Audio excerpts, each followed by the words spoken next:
So for the power phase, power training program or workout for the college wrestler, this is phase 5 we're bringing them into now. Same thing, we're hitting those calves, glutes, and quads on the foam roller. Those are big muscle groups that are primarily used in a wrestler, so we got to make sure that those are staying nice and loose. We're doing a dynamic flexibility warm-up, and this is where we're going to hit a little bit of our balance, a little bit of our core. So we're going to look over the core balance and plyometric program for this day because we hit plyos during our resistance program, and with our heavy movements, we're really working that core, putting a lot of fatigue on that core. So, and with the balance, we're doing a lot in our dynamic flexibility warm-up. So for the first one in our dynamic warm-up, we're going to do a little bit of band walking or tube walking. So nice light band.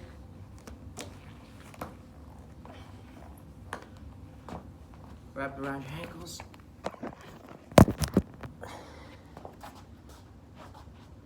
So again, nice athletic stance. I like to tell the athletes take a big step, then a small step. Big step, small step. If they step all the way in, there's no resistance on the band. They're not doing much. So 10 steps that way, big step, small step. It'll look like this from the side. Big step, small step. And that's the band walking. The second one, they're going to do a push-up with rotation. So you're here, push up, open up.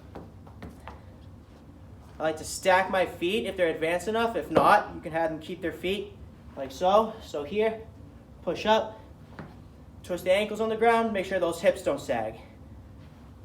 And you can have them alternate sides. Rotate up, push up, rotate up. So those are push-ups with rotations.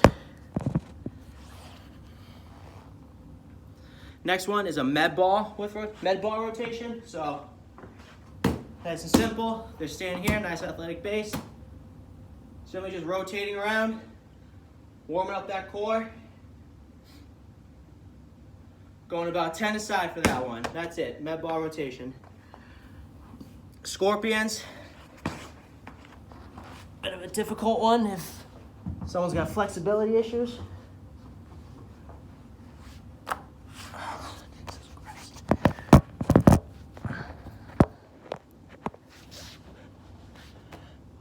Arms are flat.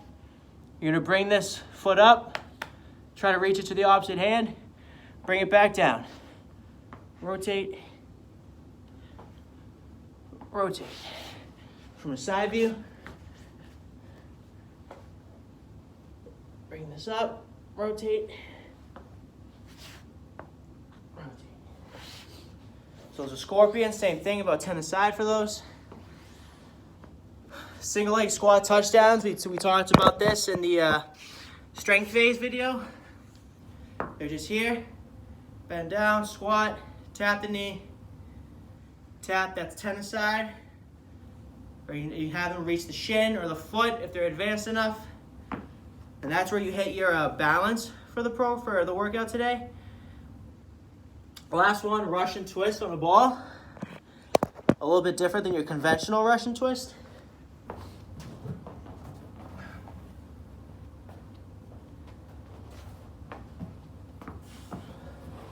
So you're here on a ball, same position as our chest press. Ball's nice and straight. We're rolling that shoulder up onto the ball. Make sure we're not collapsing. We're keeping it nice and stiff. Hips aren't sinking too much. Bring it back and rotate the other side.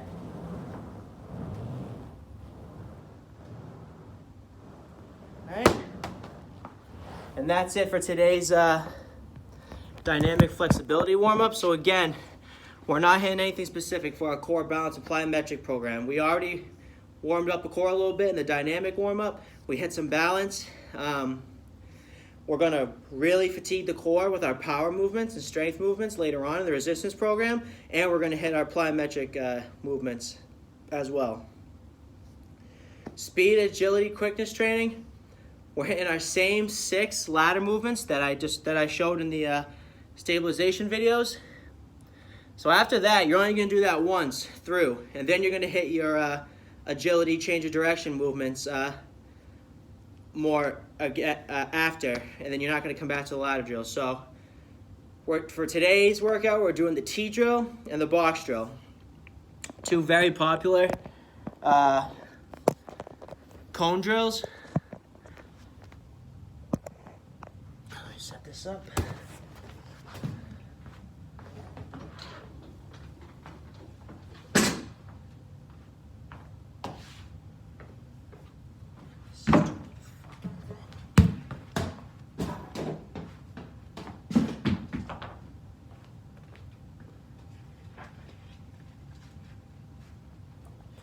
So for the T drill, you're setting it up, pretty self-explanatory, in the shape of a T.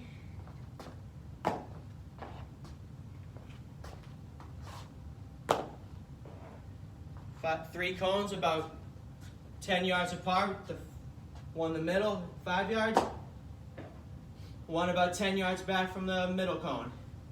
So you start off sprinting forward, decelerate, shuffle to one side, turn, sprint to the other, plant, shuffle back to the middle, and then back pedal. And then when you have them go again, you'll have them start in the opposite direction. In the opposite direction. So shuffle to one side, turn, sprint, shuffle back, back pedal. So that's the T drill. Working on that change of direction, that deceleration and that acceleration.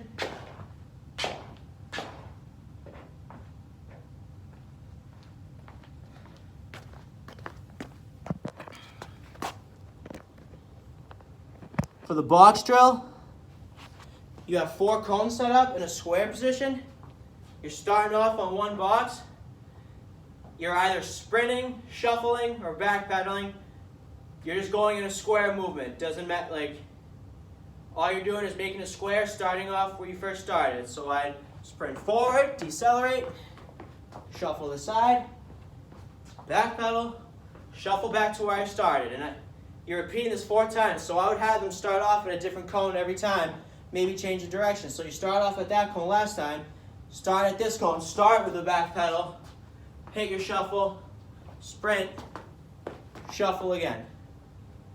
All right, and you're going back and forth between those 2 cone drills with 30 seconds rest in between, repeating them 4 times through for that one. And then right after that, you're going right into resistance training.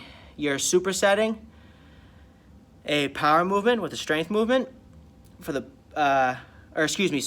strength movement first, then the power movement. For the strength movements for the first week, you're hitting 5 repetitions at 85% intensity. And for the power movements, you're hitting either 30% of 1 rep max intensity or 5% body weight for like a med ball or something like that, or a throw. Resting 2 minutes in between each set. Same thing, vertical loading. We're going to go through all of it 3 times through. So for the first one, it's a full body movement. We're not supersetting with this one. It's a dumbbell snatch.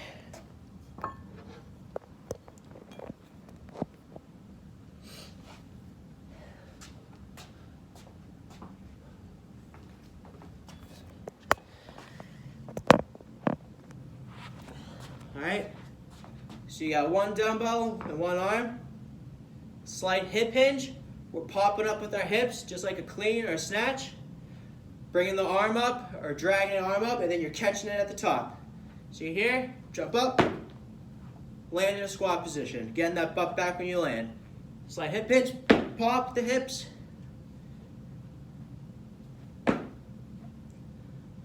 Control it down, you switch sides.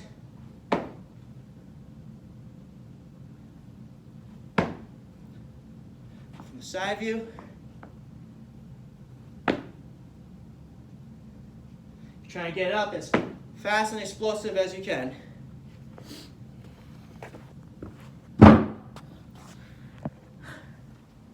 And that's the 1-arm dumbbell snatch. You're hitting that one 10 times each side. Again, starting off at 30% intensity. That's a hard movement to get down. So start off light. Don't go too crazy with it. Next one for our chest. barbell bench press superset with a med ball chest pass. So bar bench, everyone should know that one.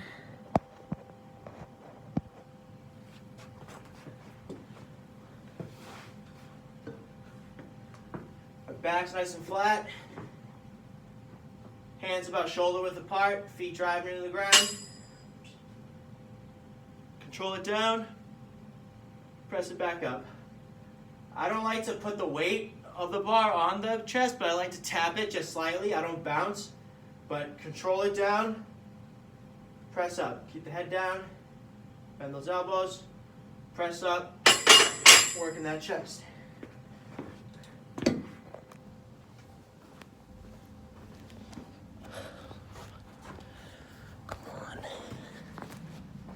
For the med ball chest pass,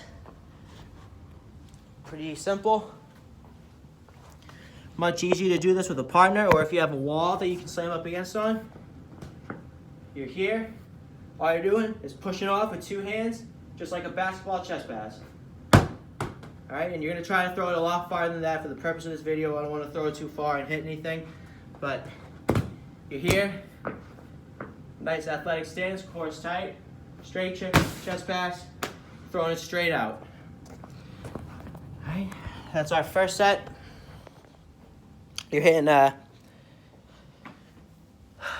5 of the barbell bench press and 10 of the medicine ball chest passes. For our second one, we have chin-ups for 5, superset with our soccer throws for 10. So chin-ups, pretty self-explanatory, kind of the same thing as our pull-ups, except our forearms are going to be supinated.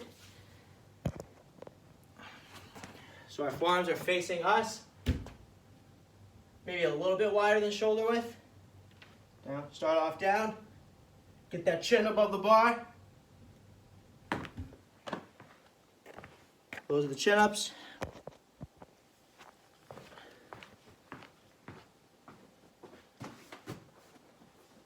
And for our soccer throw, have them start off stagger stance. You're coming up and you're hucking it forward. Same thing as a chest pass. You want to throw it to someone or at a wall that you can bounce it back off of. Alright, that's the soccer throw. Hitting 5 chin-ups, 10 of those soccer throws. Next one, we have seated dumbbell shoulder press for 5 with a oblique shoulder throws. Now we already hit our shoulder press in the strength one, but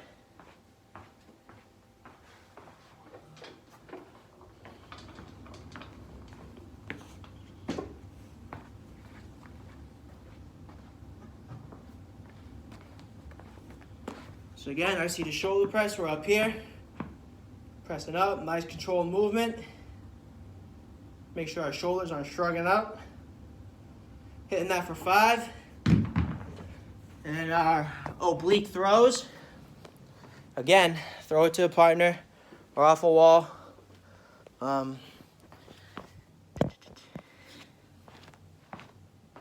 Actually, you need a partner for this one because they're going to throw it. You're going to be standing facing them. They're going to throw it to one side. And then when you throw it, your arm should be directly in front of you. So this is the motion on one side. You'll hit this motion on the other side. It's going to look like throwing that. All right. That's the oblique med ball throw. Hitting 10 each side for that one. Hitting 5 of the shoulder press, back to back. Last one, we have our leg press superset with squat jumps. So we saw the leg press in the strength phase, but I'll refresh everyone's memory.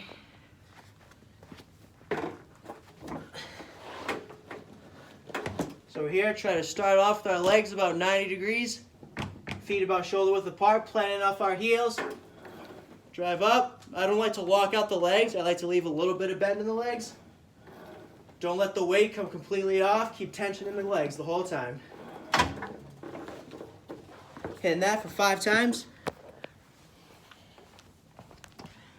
And then once again, we're back to our good old squat jump. So we're here, going up and down, staying down in this phase, the landing phase, as short as time as possible. All right. And that's for 10. 5 leg press, 10 on the squat jumps. And again, with the vertical loading, you're going through each one. Rest about 2 minutes in between each superset. Make sure you really get that recovery. And for a cool down, foam roll, static stretch the muscles that you really worked or that you felt the most from that workout, or that you think are the most overactive in your athlete. And that's it for the power phase of the college age wrestler.